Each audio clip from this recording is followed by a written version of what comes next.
लोकतंत्र का पवित्र महायज्ञ है। चुनाव आयोग ने जो निर्देश दिया है, भारतीय जनता पार्टी का कार्यकर्ता दिन रात मेहनत कर रहा है और SIR प्रक्रिया में हिस्सा ले रहा है। ले तो हिस्सा सपा के लोग भी रहे हैं, कांग्रेस के भी लोग हिस्सा ले रहे हैं, TMC के लोग भी ले रहे हैं, DMK के लोग भी ले रहे हैं, लेकिन अंदर हिस्सा ले रहे हैं लेकिन बाहर विरोध कर रहे हैं। लेकिन इस विरोध का कोई मतलब नहीं, बेमतलब का विरोध है। अखिलेश यादव कह रहे हैं कि 5 करोड़ लोगों के वोट कटे हैं और एक बार फिर जो है वो लाइन में लगाएगी सरकार। अखिलेश यादव जी जब इस प्रकार का बयान देते हैं तो लोग उन पर हंसते हैं। अभी तो SIR की प्रक्रिया, जो फार्म दिए गए वो जमा हो रहे हैं। अभी मतदाता सूची प्रकाशित होगी, फिर फार्म 6, 7, 8 भरने की प्रक्रिया शुरू होगी। उसके बाद जो मतदाता सूची प्रकाशित होगी वो अंतिम होगी। अगर वो फर्जी मतदाताओं के बल पर चुनाव जीतना चाहते हैं, सोचते एक समाजवादी पार्टी समर्थक का 1000 स्थान पर वोट डालने का मौका मिले, तो भारतीय जनता पार्टी फार्म 6 लेकर के तैयार। राहुल गांधी जर्मनी जा रहे हैं सर, राहुल गांधी जाए, वो जर्मनी जाए, इटली जाए, लंदन जाए, भारतीय जनता पार्टी क्या सर? अखिलेश ने भाजपा पर विवाद लगाया।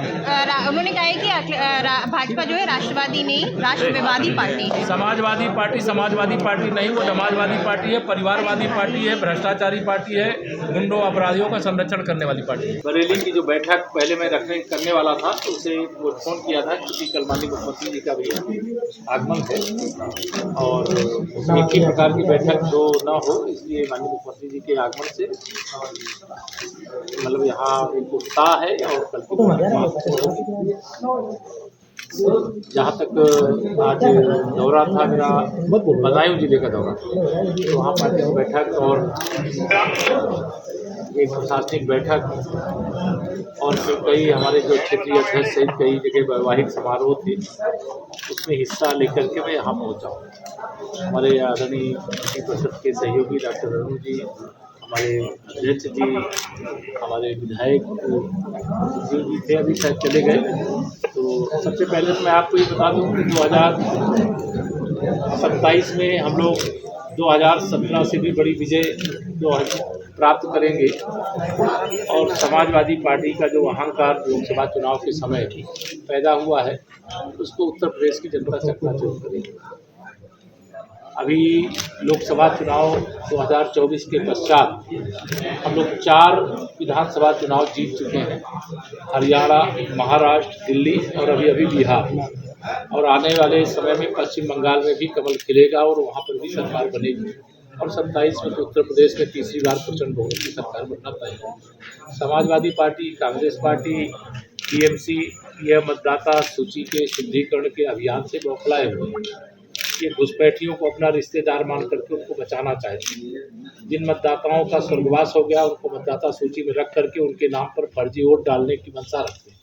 बूथ लूट करके ये विधानसभा जीतना चाहते हैं, सरकार बनाना चाहते हैं, लेकिन अब ये मंशा पूरी नहीं होगी, ऐसा हम सब लोग विश्वास रखते, भरोसा रखते हैं। अभी देश की संसद में वंदे मातरम की 150वीं वर्षगांठ होने पर एक बहुत सार्वजनिक चर्चा होनी थी, जिसमें विपक्ष का रुख नकारात्मक रहा, चाहे कांग्रेस हो चाहे समाजवादी पार्टी हो। इनको वंदे मातरम जिस गान के कारण से, जिस महामंत्र के कारण से अंग्रेजों की पराधीनता से देश को मुक्ति मिली, जिस महामंत्र का जाप करते हुए हमें विश्वास है विकसित भारत बनेगा, विकसित उत्तर प्रदेश बनेगा, उससे इनको परहेज होता है, क्योंकि इनको अपने वोट बैंक की चिंता रहती है। इसलिए यह जो सार्थक चर्चा हुई, इसका मैं स्वागत करता हूँ। अखिलेश यादव ने कहा है कि वंदे भारत सिर्फ गाने के लिए नहीं, निभाने के लिए। वंदे मातरम सिर्फ गाने के लिए नहीं, निभाने के लिए।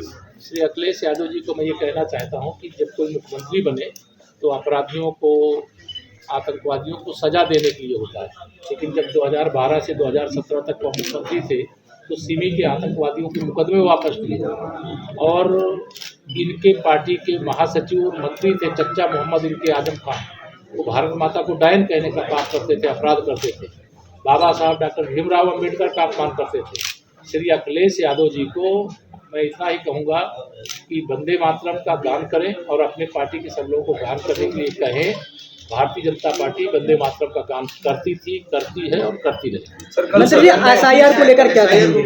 SIR एक मतदाता, देखिए लोकतंत्र का ये महायज्ञ है और SIR का मतलब यह है कि मतदाता सूची शुद्ध हो जाए, जो स्वर्गवासी मतदाता हैं उनका नाम हट जाए, जो मतदाताओं का नाम एक से अधिक स्थान पे है वो एक स्थान पर रह जाए, जो युवा हमारे 18 साल के उनका मतदाता सूची में नाम जुड़ जाए, और कोई घुसपैठिया है तो उसको पकड़ करके मतदाता सूची से ही नाम नहीं, उसको देश से निकाल दिया जाए।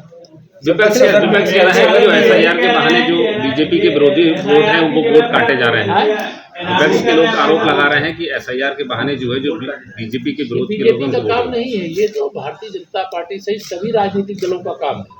अपने अपने कार्यकर्ताओं के माध्यम से पहले चरण में एसआईआर की प्रक्रिया है, वो गलत, भारतीय जनता पार्टी का कोई कार्यकर्ता गलत नहीं कर सकता, और समाजवादी पार्टी का, कांग्रेस पार्टी का, टीएमसी पार्टी का कोई कार्यकर्ता सही नहीं कर सकता। हम सदैव सत्य के पक्ष में रहेंगे तो ऐतिहासिक विजय हमारी है। कल अखिलेश जी ने सदन में भाजपा को राष्ट्रवादी पार्टी ना कह के राष्ट्रवादी पार्टी का बयान दिया। देखिए, श्री अखिलेश यादव जी की समाजवादी पार्टी ही समाजवादी पार्टी है। जब अभी बिहार के चुनाव के बाद ये लाल टोपी वाले आपको बरेली में दिखाई नहीं दे रहे होंगे, पहले बहुत उछलने कूदने लगे थे, तो उछल कूद करते हैं, लेकिन इनको उनकी हैसियत पे लाने का काम ये सोचे थे कि इनके रिश्तेदार तेजस्वी यादव बिहार के मुख्यमंत्री बन जाएंगे। लेकिन बिहार में गए कि हम अवध में हराए हैं, मगध में हराएंगे, लेकिन मगध भी हार गए, अभी अवध और यूपी भी हारेंगे और सफाई जाएंगे।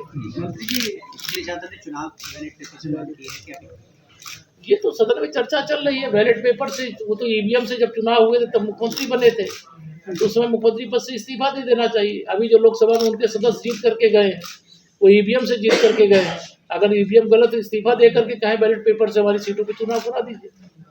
आम आदमी पार्टी के संजय सिंह उन्होंने कहा है कि अभी तक साइकिल चोर, चॉकलेट चोर सुना था, पर अब वोट चोर हिंदुस्तान में आ गए। ये वोट चोर कांग्रेस पार्टी, ठीक है, कांग्रेस पार्टी ने सरदार पटेल जी के नाम पर जो वोट मिला था, 14 वोट मिला था 15 में से, और उनका वोट चोरी करके पंडित जवाहरलाल नेहरू जी को पहला अंतरिम सरकार का प्रधानमंत्री बनाया गया था, और फिर वोट चोरी करके इंदिरा जी रायबरेली में सांसद बनी और प्रधानमंत्री बन गई। जब कोर्ट ने चुनाव रद्द कर दिया तो आपातकाल देश में लगा दिया। जी बोले सर, एसआईआर पर विपक्ष का सवाल उठा रहा है, खासकर अखिलेश यादव, ये किस वर्ग को जो है अपनी ओर अट्रैक्टिव करना चाहते हैं? ये मुस्लिम तुष्टिकरण की घटिया राजनीति करने वाले लोग हैं, इनके राजनीति का सूर्य अस्त होने वाला है, सब सफाई जाने वाले हैं। परिवारवाद की राजनीति का अंत इस देश ने शुरू कर दिया है, और आने वाले समय में परिवारवाद नहीं, जो सबकी सेवा करेंगे वो राजनीति में रहेंगे, जो शोषण करेंगे, जो जमीन कब्जा करेंगे, जो शराब माफिया, नकल माफिया, भू माफिया होंगे, वो सब राजनीति से विदा होकर के जहां उनको जाना चाहिए वहां जाएंगे। राजनीति का अपराधीकरण समाजवादी पार्टी ने किया है, और राजनीति को अपराध से मुक्त करने का काम भारतीय जनता पार्टी सर, एक और सवाल है। हाँ सर, संसद का शीतकालीन सत्र चल रहा है, राहुल गांधी एक बार फिर जर्मन की यात्रा पर जा रहे हैं। अरे उनके रहने से कौन फर्क पड़ता, जब वंदे मातरम जैसे महत्वपूर्ण विषय पे चर्चा हो रही थी वो संसद में मौजूद नहीं थे। विदेश जाना या संसद में रहना या देश में रहना, श्री राहुल गांधी, श्री अखिलेश यादव जी अपने संसदीय कर्तव्य का जो पालन करना चाहिए उसको ठीक ढंग से नहीं करते हैं, देश देख रहा है। इसीलिए चाहे कांग्रेस की नाव डूबना हो वो डूब जाती है, और चाहे समाजवादी पार्टी की नाव डूबना हो वो डूब जाती है, आरजेडी की नाव डूबना हो जो डूब जाती है। आने वाले समय में जो जनता की सेवा के लिए जनता के बीच में नहीं रहेगा उसका राजनीति में भविष्य नहीं रहेगा। धन्यवाद। अगर आप ये वीडियो YouTube पर देख रहे हैं तो हमारे चैनल को सब्सक्राइब कर बेल आइकन दबाएं, और Facebook पर देख रहे हैं तो हमारे पेज को लाइक करें।